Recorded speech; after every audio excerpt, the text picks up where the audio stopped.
Rush hour traffic filled the street with noise, until the sky stole it all back. Ava heard it first, a deep, thrumming pulse that rattled her ribs and didn't belong anywhere near the city. She stopped mid-step. Two matte black Navy helicopters punched through the clouds and dropped straight onto the highway in front of her. Cars locked up. Horns screamed. The rotor wash whipped her hair sideways and tore the cardboard box clean out of her hands. Her badge, her scrubs, everything she had left spinning across the asphalt. Soldiers poured out before the blades even stopped turning. Not cops, not EMTs, military. One raised his arm, cutting through the chaos as he scanned the crowd. "Looking for a nurse!" he yelled. Ava's chest tightened. The soldier's eyes found her. Blonde, scrubs, still shaking from being let go barely an hour before. His voice shifted, quiet now, clipped. "That's her?" And just like that, Ava knew they weren't here to rescue her. They were here because of the person she used to be. Before we begin, drop a comment telling us where you're watching from, and hit subscribe. Stories like this survive only when real people choose to listen. Ava didn't cry when they fired her. She didn't argue either. She stood there in the fluorescent hallway, cardboard box already forming in her hands, listening as the charge nurse avoided eye contact, and the administrator recited policy language like it was scripture. Insubordination, failure to follow directive, unauthorized medical decision.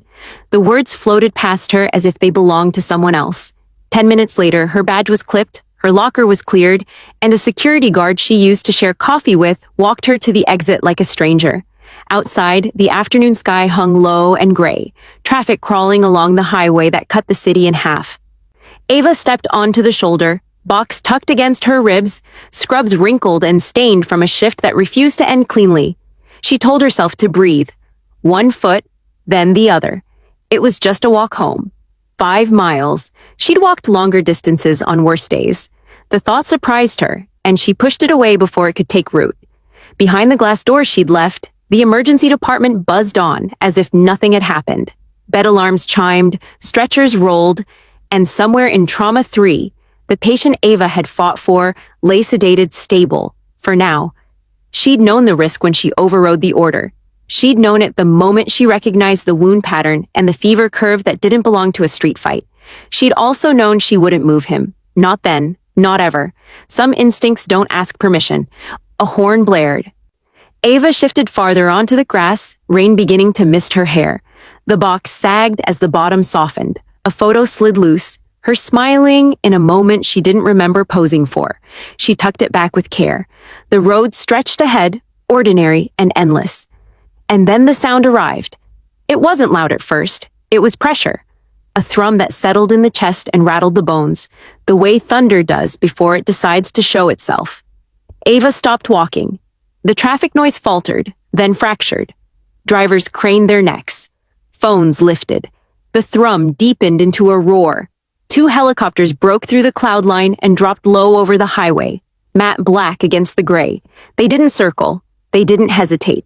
They descended with intent, rotor wash flattening grass and shoving cars sideways as tires screamed and engines died.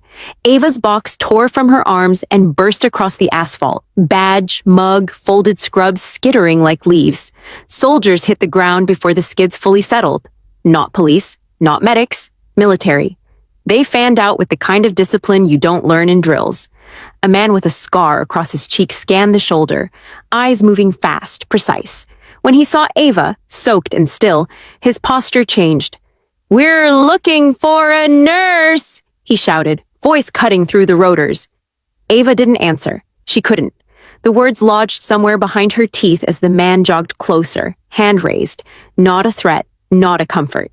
Recognition flickered in his eyes, followed by something else. Relief, maybe, or urgency, sharpened by respect. "Is that her?" he said into his radio. The rain thickened. The helicopters idled like caged animals.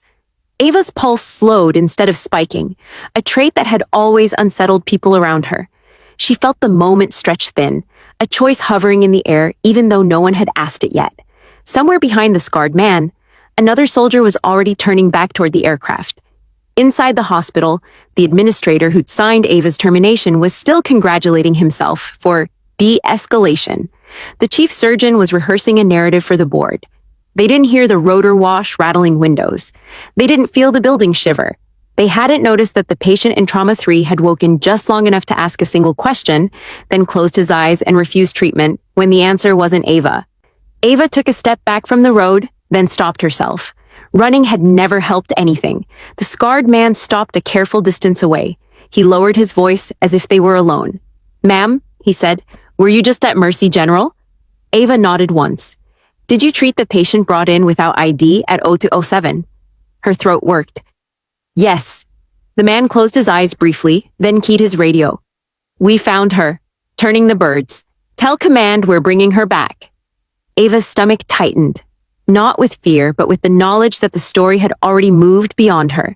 She bent to retrieve her badge. The man watched, then surprised her by crouching to help, collecting her things with a care that didn't fit the spectacle around them. "You're cold," he said, handing her a blanket from his pack. "We need you to come with us." "Why?" Ava asked. It was the first word she'd spoken since the firing. "Because the man you saved asked for you by name," he said. "And because he outranks everyone who told you to leave." Ava's gaze flicked to the helicopters, to the insignia she recognized without trying. Old muscle memory stirred, unwelcome and familiar. She folded the blanket around her shoulders. "I was fired," she said. "I don't work there anymore." The man's mouth twitched. "You do today." As they moved toward the aircraft, Ava caught her reflection in the black skin of the fuselage, blonde hair plastered to her face, scrubs darkened by rain, eyes steadier than she felt,